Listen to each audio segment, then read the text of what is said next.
हाँ जी, नमस्कार आप सभी को। आप सभी का स्वागत है अपने इस यूट्यूब चैनल एड्यूरोही पर। मैं आपका अपना विजय भारत आप सभी का स्वागत करता हूँ। हम आपके लिए एक नई सीरीज़ लेकर आए हैं, जिसका नाम हमने रखा है आज का इतिहास सीरीज़। इस सीरीज़ के अंतर्गत चलने वाली कक्षाएँ आपको प्रतिदिन सुबह 7:30 बजे मिल जाती हैं, अपने इस यूट्यूब चैनल एड्यूरोही ऑफ़िशियल पर। आप सभी को पता है 1 जुलाई से पहले हम आपके लिए एक सीरीज लाए थे जिसका नाम हमने रखा था सुप्रभात सीरीज। इस सुप्रभात सीरीज के अंतर्गत चलने वाली कक्षाओं में हम 2 भाग एक साथ कवर किया करते थे। लेकिन 1 जुलाई के बाद ये कक्षाएं 2 भागों में बांट दी गई। पहली क्लास जो आपकी 6 बजे प्रीमियर लगाई जाती है यूट्यूब चैनल पर, उस सीरीज का नाम हमने रखा है करंट अफेयर सीरीज, और उस कक्षा का नाम है daily current affairs analysis with MCQs.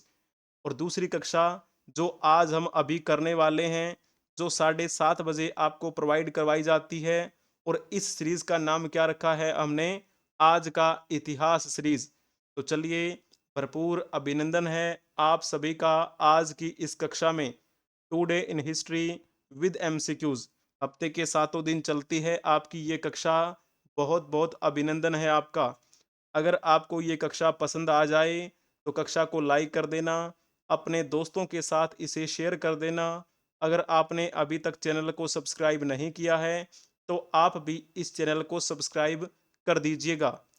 अब चलो देख लेते हैं आज के दिन क्या क्या महत्वपूर्ण बातें हैं, आज के दिन क्या खास घटनाएं घटित हुई। बहुत सी बातें हम कवर करेंगे। आज 3 जुलाई है। 3 जुलाई 1972 के दिन एक समझौता हुआ था। आपको ध्यान में हो, आपने उसका नाम जरूर सुना है। उसे हम सिमला समझौता के नाम से जानते हैं, या फिर आप कह सकते हैं सिमला संधि पर साइन किए गए थे 3 जुलाई 1972 को। कौन कौन से देशों के बीच में हुए थे ये साइन? भारत और पाकिस्तान के बीच में। भारत की तरफ से कौन थे? तो आपने ज़रूर नाम सुना है इंदिरा गांधी का। इंदिरा गांधी उस समय हमारी भारत की प्रधानमंत्री थी। तो इंदिरा गांधी को भारत की पहली महिला प्रधानमंत्री होने का श्रेय जाता है। और पाकिस्तान के उस समय कौन थे? तो नाम आता है जुल्फ़िकार अली भुट्टो। तो इन दोनों के आपसी सहयोग से ये शिमला समझौता हुआ था 1972 में, ठीक है ना? हालाँकि भुट्टो के बारे में कहा जाता है कि 20 दिसंबर 1971 को पाकिस्तान के राष्ट्रपति का पदभार संभाला था। उन्हें एक टूटा हुआ पाकिस्तान मिला। सत्ता संभालते ही भुट्टो ने ये वादा किया था कि वह शीघ्र ही बांग्लादेश को फिर से पाकिस्तान में शामिल करवा लेंगे। क्योंकि आपको पता है उससे पहले ही क्या हुआ था, 1971 में इंदिरा गांधी की अहम भूमिका रही थी कि जो पाकिस्तान था, एक तो हम उसे कहते हैं पश्चिमी पाकिस्तान, एक था पूर्वी पाकिस्तान। पूर्वी पाकिस्तान को क्या कर दिया गया, एक नया देश का स्वरूप दे दिया गया जिसे हम बांग्लादेश के नाम से जानते हैं। और इस पश्चिमी पाकिस्तान के राष्ट्रपति बने थे 20 दिसंबर 1971 को जुल्फिकार भुट्टो। इन्होंने कहा कि मैं बांग्लादेश को वापस इसी में मैं मिला लूँगा, लेकिन ऐसा कभी भी नहीं हो पाया। और जब नहीं हो पाया तो उनको फिर क्या कर दिया गया, बर्खास्त कर दिया गया था। कई महीने तक इस प्रकार की राजनीति चलती रही, और आखिर में 1972 3 जुलाई के दिन एक समझौता हुआ था, ठीक है ना? तो ये बिंदु आपको ध्यान में रखने हैं ताकि आपसी ये सद्भाव बना रहे। समझौते के मुख्य बिंदुओं के बारे में आपको पता होना चाहिए। इसमें ये प्रावधान किया गया था कि दोनों देश अपने संघर्ष और विवाद को समाप्त करने का भरसक प्रयास करेंगे, और एक दूसरे को ये वचन दिया था कि उपमहाद्वीप में एक स्थायी मित्रता के लिए कार्य किया जाएगा, ठीक है? इन उद्देश्यों के लिए इंदिरा गांधी और भुट्टो ने यह तय किया था कि दोनों देश सभी विवादों और समस्याओं के लिए जितने भी समाधान हो सकते हैं उन समाधानों को ढूंढने के लिए सीधी वार्तालाप करेंगे, ठीक है ना? कोई भी एक तरफा कार्यवाही नहीं होगी, पहले बात करेंगे। अगर ऐसा होता है कि अगर कोई भी देश किसी देश की यानी कि आपस में एक दूसरे की अखंडता की अवहेलना करेंगे तो फिर ये इस समझौते का उल्लंघन माना जाएगा। तो ये कुछ बातें इसके तहत कही गई थी और इसमें यह भी कहा गया था कि जहां तक संभव हो सकता है हम एक दूसरे के साथ व्यापार और आर्थिक संबंधों में भी क्या है मधुरता लेकर आएंगे। आर्थिक सहयोग को भी शीघ्र ही बेहतरीन तरीके से स्थापित किया जाएगा। सांस्कृतिक और वैज्ञानिक क्षेत्र में भी इन्होंने एक दूसरे से आदान प्रदान करने का ये भरोसा दिया था। तो आज का दिन था जब ये शिमला समझौता हुआ था। और आज के दिन की खास बात अगर आपको पता हो तो 3 जुलाई 2008 न्यूयॉर्क में दलित वर्ग का एक सम्मेलन हुआ था जो बड़ा फेमस सम्मेलन माना जाता है। न्यूयॉर्क में न्यूयॉर्क में दलितों का सम्मेलन। अभी तो आपको पता है दलित साहित्य भी आपको देखने को मिलता है। ऐसे बहुत से लेखक हुए हैं जिन्होंने दलित साहित्य को एक नया आयाम दिया है। जो भी पिछड़े वर्ग के हैं जिनके साथ दुर्व्यवहार हुआ था उनको एक अलग स्वरूप में पेश किया गया है। वो भी आपने पढ़े भी होंगे। ऐसे बहुत से हैं, केरल से भी हैं। ठीक है। और जैसे और महत्वपूर्ण बातें अगर हम कवर करें आज के दिन की 1992 3 जुलाई का है दिन ही था। ब्राजील में रियो डी जेनेरियो आपने नाम सुना होगा। रियो डी जेनेरियो में पृथ्वी सम्मेलन की शुरुआत हुई थी। पृथ्वी सम्मेलन ये बड़ा ही महत्वपूर्ण सम्मेलन है। ठीक है। इसके बारे में हम इन्वायरमेंट में जरूर पढ़ा करते हैं। ठीक है ना। पृथ्वी सम्मेलन की शुरुआत। तो चलो अब हम कुछ खास बातें कवर करेंगे आज के दिन जिनका जन्मदिन है, जो हमारे भारत के लिए अहम योगदान दे रहे हैं। और कुछ संवैधानिक पदों पर हों चाहे कुछ संवैधानिक पदों पर ना भी हों, लेकिन भारत के लिए इनका अहम योगदान है। चाहे खेलों के स्तर पे हो, चाहे अर्थव्यवस्था की दृष्टि से हो, चाहे राजनीतिक दृष्टिकोण से हो, चाहे किसी भी दृष्टिकोण से हो। ठीक है। तो चलो अब हम आपको बता देते हैं। इनका नाम भी आपने जरूर जरूर सुना होगा। इनका नाम क्या है? इनका नाम है दिगेंद्र सिंह। फोटो से पता लग गया होगा कि ये हमारे भारतीय सेना में थे। दिगेंद्र सिंह, जिनको हम नायक दिगेंद्र सिंह के नाम से जानते हैं, आज इनका जन्मदिन है। इनका जन्म 3 जुलाई 1969 को हुआ था। कहाँ से बिलोंग करते हैं ये? सीकर जिले में इनका जन्म हुआ। सीकर कहाँ पर है? राजस्थान में। और आपने सीकर में एक तहसील का नाम सुना होगा, नीम का थाना। वहीं से बिलोंग करते हैं ये। और कौन सी बैटालियन से संबंधित थे? तो Rajputana rifles. Rajputana rifles battalion में ये क्या थे? जुड़े हुए थे। और इन्होंने कब से कब तक सेवा की? 1985 से लेकर 2005 तक इन्होंने भारतीय सेना में अपना ये योगदान दिया। इनका अहम योगदान हमारे लिए बहुत मूल्य है। और कारगिल युद्ध का नाम आपने सुना होगा। कारगिल युद्ध में भी ये लड़े थे। ये वही युद्ध है कारगिल युद्ध जिसमें हमने पाकिस्तानों को मुंह के बल हार दिखाई थी, है ना। तो इनको कौन कौन से पुरस्कार दिए गए हैं? नायक दिगेंद्र सिंह को तो इनको महावीर चक्र से भी सम्मानित किया गया और इनको सेना पदक से भी सम्मानित किया गया है। तो जब आपको इन पदकों के बारे में पूछा जाए, असाधारण बहादुरी, वीरता या बलिदान के लिए सैनिकों और असैनिकों को दिया जाने वाला सर्वोच्च पुरस्कार कौन सा है, तो आपको बताना है जल्दी से। ये ऐसे वैसे हमारे भारतीय सैनिक नहीं थे। पाकिस्तान के खिलाफ जब कारगिल की लड़ाई हो रही थी तो उस समय बहुत से हमारे भारतीय वीर सैनिकों ने अपनी प्राणों की आहुति दी थी। उनका बलिदान तो हम याद हमेशा रखेंगे ही, लेकिन कुछ जाबाज ऐसे भी हुए जिन्हें कभी नहीं बुलाया जा सकता। ठीक है ना। उनमें से एक नाम आता है इनका।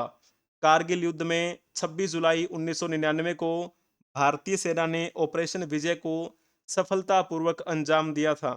इस युद्ध में भारत के करीब 500 जवान शहीद हुए थे। इस वॉर में रिटायर्ड फौजी दिगेंद्र सिंह का नाम भी आता है। दिगेंद्र सिंह राजस्थान के सिक्कर, नीमका थाना के रहने वाले हैं और कहा जाता है कि इन्होंने बहुत अच्छा प्रदर्शन किया था उसमें। एक मेजर थे पाकिस्तान के, मेजर की गर्दन काट के वहां पर तिरंगा फहराया था। हालांकि इनके खुद के शरीर में 5 गोलियां लगी हुई थी, लेकिन 48 पाकिस्तानियों को ढेर किया था इन्होंने। ऐसे थे हमारे, ऐसे हैं हमारे नायक दिगेंद्र सिंह। आज इनका जन्मदिन है। बहुत बहुत बधाई हो सर आपको। अब जब बात करते हैं सबसे सर्वोच्च पुरस्कार कौन सा है, तो आपने अगर परमवीर चक्र लिखा होगा तो आपने बहुत बढ़िया लिखा है। परमवीर चक्र सबसे सर्वोच्च माना जाता है। तो और दूसरे नंबर का कौन सा माना जाता है? महावीर चक्र। और तीसरे नंबर का माना जाता है वीर चक्र। ठीक है ना? तो इस प्रकार ये नाम है। यहाँ पर आप देख भी सकते हैं, ministry of defence, government of India के द्वारा ये पब्लिश किया गया है। ये रहा परमवीर चक्र, ये है महावीर चक्र। ठीक है ना? तो ये वीर चक्र ये रहा, और बाकी और भी यहाँ पर चक्रों के नाम लिखे गए हैं। तो चलिए अब हम चलते हैं, आज इनका भी जन्मदिन है। इनका नाम क्या है? इनका नाम है आरती सिंह राव। आरती सिंह राव, अभी तो ये काफ़ी मतलब एज से नज़र आती हैं, लेकिन इन्होंने भी क्या है, हमारे भारत का नाम विश्व पटल पर रोशन किया। 3 जुलाई 1979 को इनका जन्म हुआ था और इनकी कर्म भूमि भारत रही। किस क्षेत्र में इन्होंने अपना अहम योगदान दिया? तो ये निशानेबाज हैं। निशानेबाजी इनका शौक रहा। ठीक है ना? तो जैसे बात करें इनके पिता की, राव इंद्रजीत सिंह, वो भी 3 बार निशानेबाजी के राष्ट्रीय चैंपियन रह चुके हैं। और इनके दादा की बात करते हैं तो वो तो राजनेता थे। आपने नाम भी सुना होगा, राव बीरेंद्र सिंह, वो इनके दादाजी थे।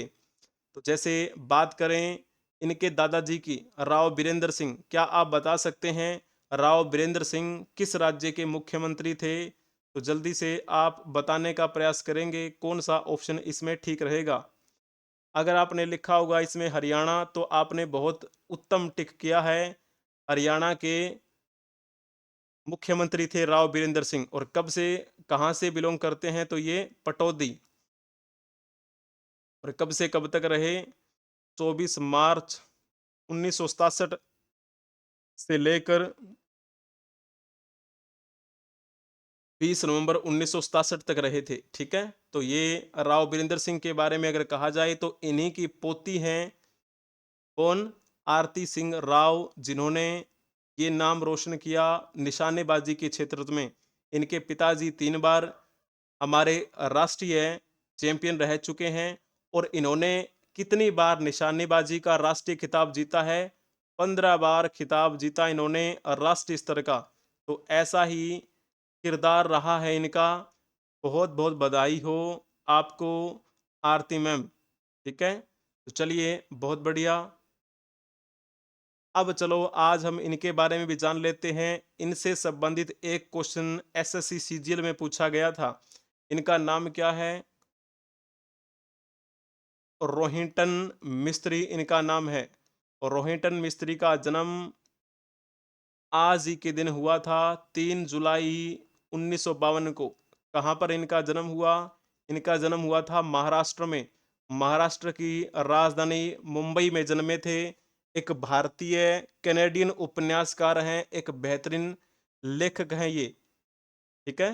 तो आपको अगर ये क्वेश्चन पूछा जाए, निम्नलिखित में से कौन ए फाइन बैलेंस पुस्तक के लेखक हैं? Who among the following is the author of the book a fine balance? तो आपको नाम क्या लिखना है? नाम लिखना है रोहिंटन मिस्त्री का। और ये फाइन बैलेंस नामक पुस्तक कब पब्लिश की गई थी? 1996 में पब्लिश हुई थी। इन्होंने अपना एक उपन्यास भी लिखा था, जिसका नाम इन्होंने क्या रखा था? Family matters. ये फैमिली मैटर्स नामक उपन्यास इनका अंतिम उपन्यास माना जाता है। और इनका ये तीसरा उपन्यास था, तीसरा और अंतिम, जो कि 2002 में प्रकाशित हुआ था। रोहिंटन मिस्त्री के बारे में अगर कहा जाता है कि ये वैसे तो भारतीय मूल के हैं, लेकिन वर्तमान में वह ब्रैम्पटन, ओंटारियो, कनाडा में रहते हैं। वे पारसी समुदाय और पारसीवाद प्रथाओं से संबंधित हैं और इनका जन्म महाराष्ट्र की राजधानी मुंबई में आज ही के दिन हुआ। आज इनका जन्मदिन है। बहुत बहुत बधाई हो आपको। एसएससी सीजीएल में पूछा गया ये क्वेश्चन है, तो आपको जो क्वेश्चन है उन पर जरूर ध्यान में रखना है। ठीक है ना? तो अब चलो चलते हैं। आज इनका भी क्या है, आपने इनका नाम भी सुना होगा। सॉरी, इसमें थोड़ी टाइपिंग मिस्टेक हो गई है, ये अभी नाम नहीं आएगा। चलो कोई ना, इनका नाम आपको पता होना चाहिए। ठीक है, चलो मैं बाद में एक्सप्लेन कर दूंगा। ये वैसे आपको बता देते हैं। चलो, ये बिहार के पूर्व मुख्यमंत्री रह चुके हैं। बिहार के पूर्व मुख्यमंत्री। तो जब आपसे वर्तमान में बिहार के मुख्यमंत्री का नाम पूछ लिया जाए तो आप किसका नाम लिखेंगे? जल्दी से आप कमेंट में बताएंगे। वर्तमान में बिहार के मुख्यमंत्री कौन हैं? अगर आपने इसमें लिखा होगा नीतीश कुमार, तो आपने बिल्कुल ठीक लिखा है। नीतीश कुमार की पार्टी ने हाल ही में हुए लोकसभा चुनाव में कितनी सीटें जीती थी? 12 सीटें जीती थी। और जब प्रधानमंत्री श्री नरेंद्र मोदी अपने कार्यकाल की तीसरी बार शपथ ले रहे थे, तो उस समय क्या हुआ था? ये तीसरी कुर्सी पर बैठे हुए थे। सिद्धारमैया की बात की जाती है तो ये कहाँ के मुख्यमंत्री हैं? वरना वरना उसमें वर्तमान में कर्नाटक के। नायब सिंह सैनी, ये वर्तमान में कहाँ के हैं? तो ये वर्तमान में हरियाणा के मुख्यमंत्री हैं। मोहन चरण मांझी के बारे में कहा जाए तो ये कहाँ के हैं? तो ये ओडिशा के हैं। ठीक है, तो इसमें थोड़ी सी टाइपिंग मिस्टेक थी। आज इनका जन्मदिन नहीं है, बल्कि आज के दिन क्या हुआ था, थोड़ा सा इनके बारे में आपको पता होना चाहिए। ठीक है ना? चलो कोई ना, इसको मैं थोड़ा एक्सप्लेन कर दूंगा बाद में। चलिए, बहुत बढ़िया आप सभी का। तो अब हम चलते हैं आज के दिन जिनकी जयंती है, जिनका आज के दिन निधन हुआ था, तो जिन्होंने हमारे भारत के लिए अहम योगदान दिया और किस प्रकार से उनका ये जो है, चलो नाम बता देता हूँ। इनका नाम याद आ गया। इनका नाम क्या है? केदार पांडे। इनका आज के दिन क्या हुआ था? निधन हुआ था। निधन, थोड़ी सी टाइपिंग की वजह से इसको आगे लिख दिया गया है। तो आज के दिन इनका निधन है। पुण्यतिथि है 14 जून 1920 में ये जन्मे थे और 3 जुलाई 1982 को इनका निधन हुआ था। मूल रूप से कौन सी पार्टी से बिलोंग करते थे ये? इंडियन नेशनल कांग्रेस से संबंधित थे। और मुख्यमंत्री कब से कब तक रहे? 19 मार्च 1972 से लेकर 2 जुलाई 1973 तक ये बिहार के क्या रहे थे? सीएम रहे। आज इनकी पुण्यतिथि है। हम इन्हें श्रद्धांजलि अर्पित करते हैं। तो चलिए, अब बात कर लेते हैं जिनकी आज जयंती है। इनका नाम भी आपने जरूर सुना होगा। इनका नाम क्या है? हंसा मेहता। हंसा मेहता का नाम आपने बखूबी सुना हुआ है। क्यों सुना हुआ है? क्योंकि ये संविधान सभा में संविधान सभा की अध्यक्ष थी। तो कई महिलाएं थी संविधान सभा में।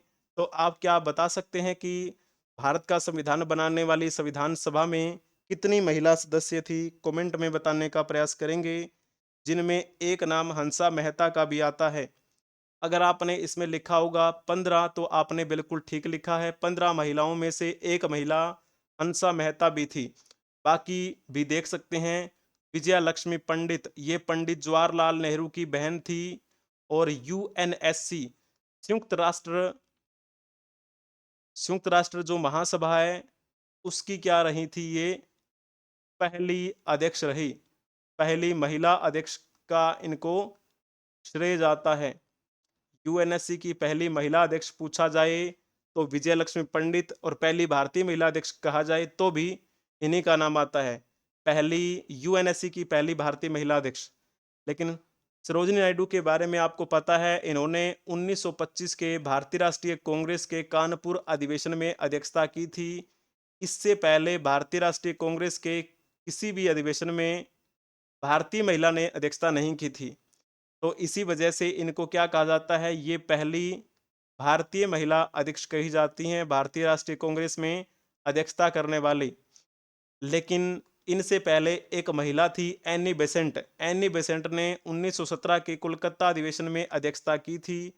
वो पहली महिला अध्यक्ष थी और ये पहली भारतीय महिला अध्यक्ष थी इंडियन नेशनल कांग्रेस के अधिवेशन की अध्यक्षता करने वाली।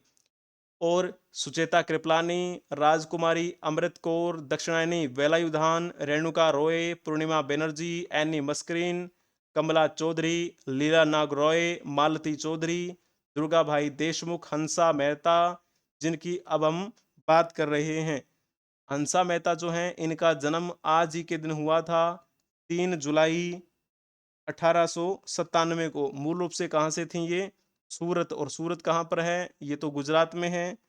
और इनकी मृत्यु 4 अप्रैल को हुई थी, 4 अप्रैल 1995 को। एक अच्छी समाज सेवी, स्वतंत्रता संग्राम में भी इन्होंने अहम योगदान दिया था।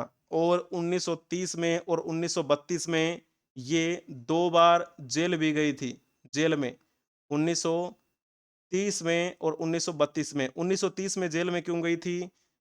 सविनय अवज्ञा आंदोलन जो महात्मा गांधी के नेतृत्व में शुरू किया गया था, उसमें इन्होंने अहम भूमिका निभाई थी। उसमें इन्होंने बढ़ चढ़कर भाग लिया था। जब महात्मा गांधी और महात्मा गांधी के अनुयायियों को जेल में डाल दिया गया था, तो इनको भी क्या है, जेल में डाल दिया गया था उस समय। क्लियर हुआ आपको ये पॉइंट? बहुत बढ़िया।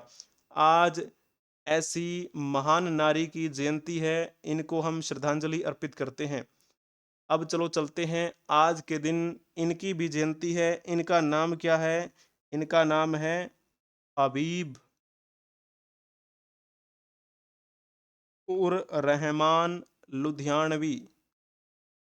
हबीब उर रहमान लुधियानवी, इनकी जयंती है आज। इनका जन्म कब हुआ था? आज ही के दिन हुआ था, 1892 में।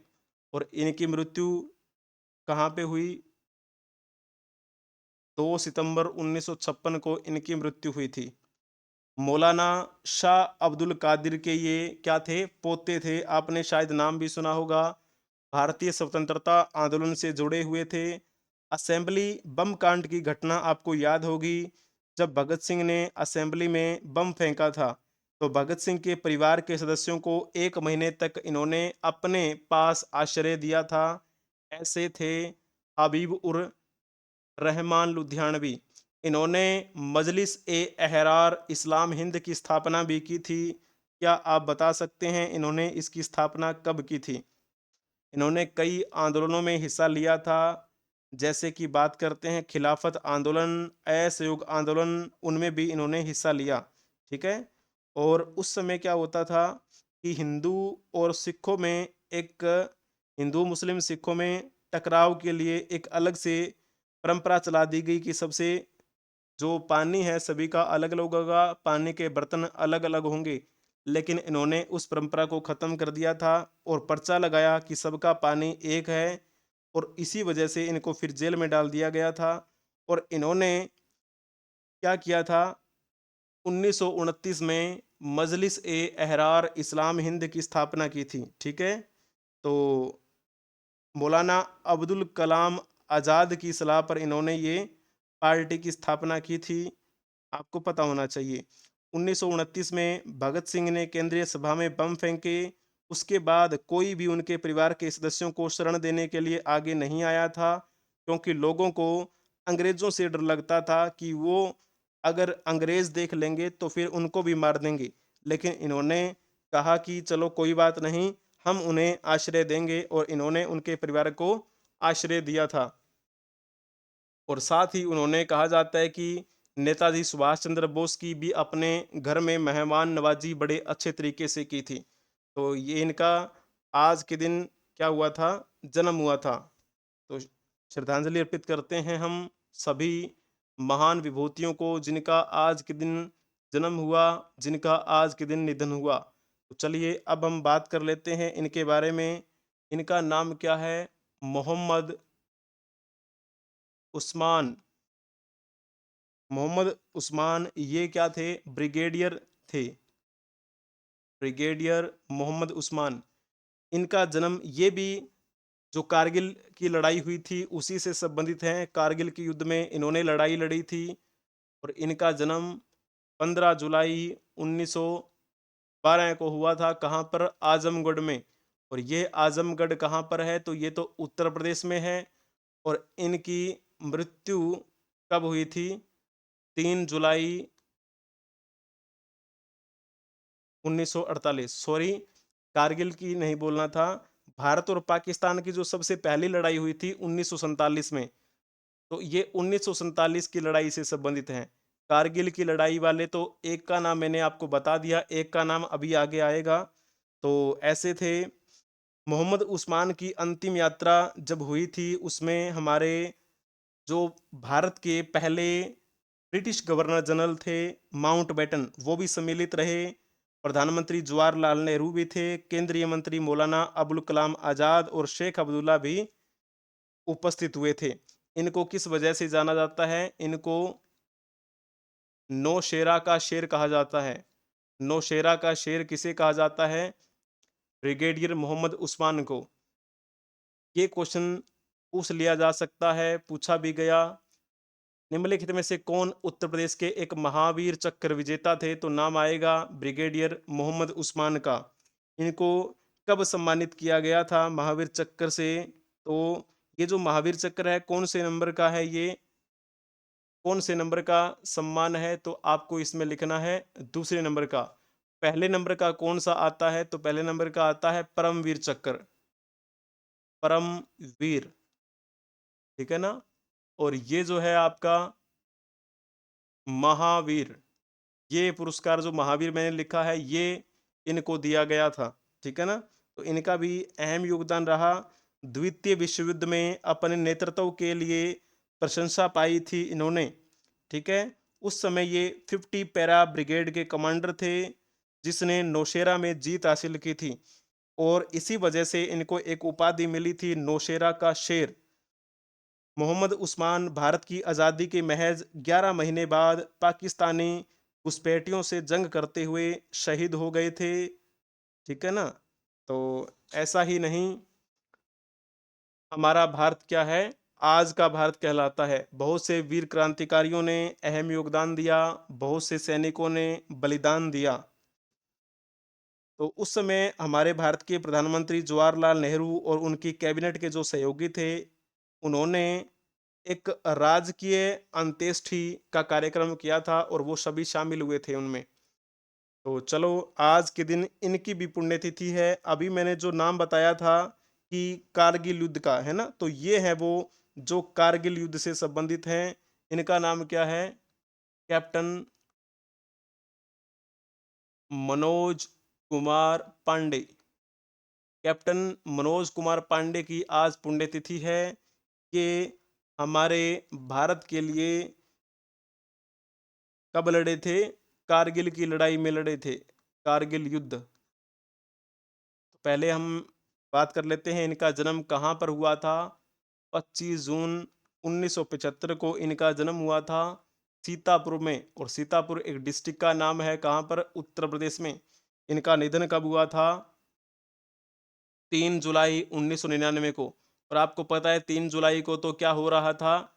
ये कारगिल युद्ध हो रहा था, उसी समय ये शहीद हो गए थे। और इनको कौन से पुरस्कार से सम्मानित किया गया? इनको परमवीर चक्र से सम्मानित किया गया था। ऐसा कहा जाता है कि मनोज कुमार पांडे सबसे हाइट, ऊंची हाइट पे 19,700 फीट ऊंची पहलवान चौकी बनी हुई थी। उस चौकी पर काफी लंबे समय तक ये रहे थे। और ऐसे जोश वाले, ऐसे हिम्मत वाले थे कैप्टन मनोज कुमार पांडे। आज इनकी पुण्यतिथि है, हम इनको श्रद्धांजलि अर्पित करते हैं। लेकिन जैसे बात करते हैं इनको ये परमवीर चक्र कब दिया गया था? मरणोपरांत इनको ये दिया गया था, ठीक है ना? मरणोपरांत। क्लियर हुआ आपको ये? बहुत बढ़िया। तो जब आपसे पूछा जाए कि कारगिल युद्ध कितने समय तक चला था, तो आपको बताना है कितने समय तक चला था ये कारगिल युद्ध। अगर आपने लिखा होगा 3 मई 1999 से 26 जुलाई 1999, तो आपने बिल्कुल ठीक लिखा है, बहुत ही बढ़िया।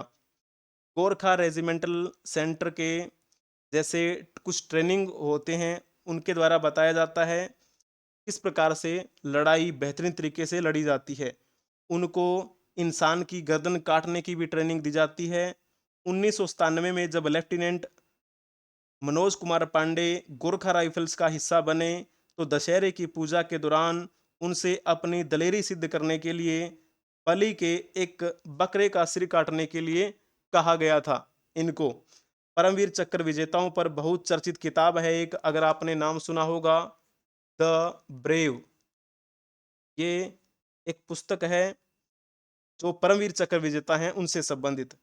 तो द ब्रेव लिखने वाली रचना, उनका नाम है विस्ट रावत। उनका बताना है कि एक क्षण के लिए तो मनोज थोड़ा विचलित हुए, लेकिन फिर उन्होंने फरसे का जबरदस्त वार करते हुए बकरे की गर्दन उड़ा दी और उनके चेहरे पर बकरे के खून के छींटे पड़े।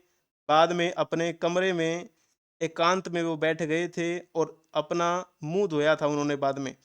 वो शायद पहली बार जानबूझकर की गई हत्या के अपराध बोध को दूर करने की कोशिश कर रहे थे।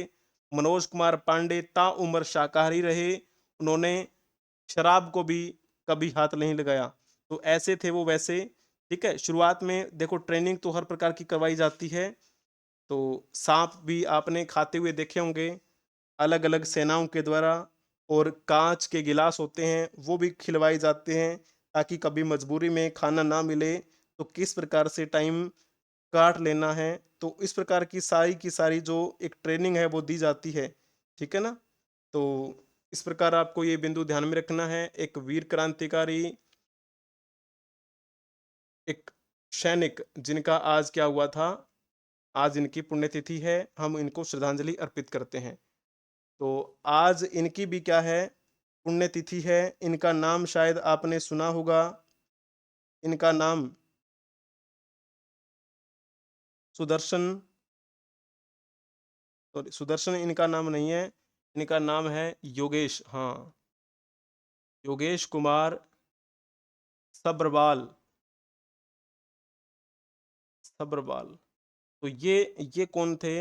ये हमारे सुप्रीम कोर्ट के 36वें मुख्य न्यायाधीश रहे। 36वें मुख्य न्यायाधीश रहे। तो इनका वैसे जन्म मैं आपको बताऊं, वैसे इतना जरूरी नहीं है कि इनका जन्म कब हुआ था, ऐसा नहीं पूछा जाए, केवल नाम जरूरी हो जाता है। मैं तो आपको वैसे बता देता हूं ताकि आपको ये पता लग जाए कि वो टाइम पीरियड कब था जब ये शख्सियत पैदा हुई थी, ठीक है। इस वजह से मैं नाम लिखता हूँ। और इनकी मृत्यु आज ही के दिन हुई थी, 3 जुलाई 2015, नई दिल्ली में, ठीक है। तो ये मुख्य न्यायाधीश कब से कब तक रहे थे? तो 2005 से लेकर 2007 तक ये 36वें न्यायाधीश रहे थे, मुख्य न्यायाधीश सुप्रीम कोर्ट के। सुप्रीम कोर्ट की स्थापना के बारे में आपसे अगर पूछा जाता है तो क्या बता सकते हैं कि स्थापना कब हुई? लेकिन आपको इस क्वेश्चन में स्थापना में और उद्घाटन में अंतर समझना है। तो स्थापना तो पहले हो गई थी, लेकिन उद्घाटन थोड़ा बाद में हुआ था। तो इसमें अगर आपने डी ऑप्शन टिक किया होगा तो बहुत बढ़िया बताया आपने। 28 जनवरी 1950 को सर्वोच्च न्यायालय का क्या हुआ था, उद्घाटन हुआ था, ठीक है। लेकिन इसकी स्थापना 26 जनवरी 1950 को कर दी गई थी, जिस दिन हमारा भारतीय संविधान लागू हुआ, हमारा भारत गणतंत्र भारत बना उसी समय। लेकिन उद्घाटन बाद में हुआ था, ठीक है। क्लियर हुआ आपको? बहुत बढ़िया, अति उत्तम। तो इस प्रकार अगर आपको ये कक्षा पसंद आई है तो कक्षा को लाइक कर दीजिए, चैनल को शेयर कर दीजिए, अपने दोस्तों के साथ भी शेयर कर दीजिए। अगर आपने अभी तक सब्सक्राइब नहीं किया है तो आप भी सब्सक्राइब कर लेंगे, बेल आइकन बटन को भी प्रेस कर लेंगे ताकि समय से पहले आपको नोटिफिकेशन मिलती रहे। ठीक है ना? अगर इसके अलावा आप हमें अदर सोशल मीडिया प्लेटफ़ॉर्म के माध्यम से संपर्क करना चाहते हैं तो आपको सर्च करना है एड्यूरोही 24। किसी भी सोशल मीडिया प्लेटफ़ॉर्म पे सर्च कर लेना, हम आपको वहाँ पर मिल जाएँगे। तो बने रहिएगा हमारे साथ, एड्यूरोही ऑफ़िशियल सर्च करें, सब्सक्राइब करें, अच्छे से पढ़ते रहिए, खेलते रहिए। जय हिंद, जय भारत, वंदे मातरम।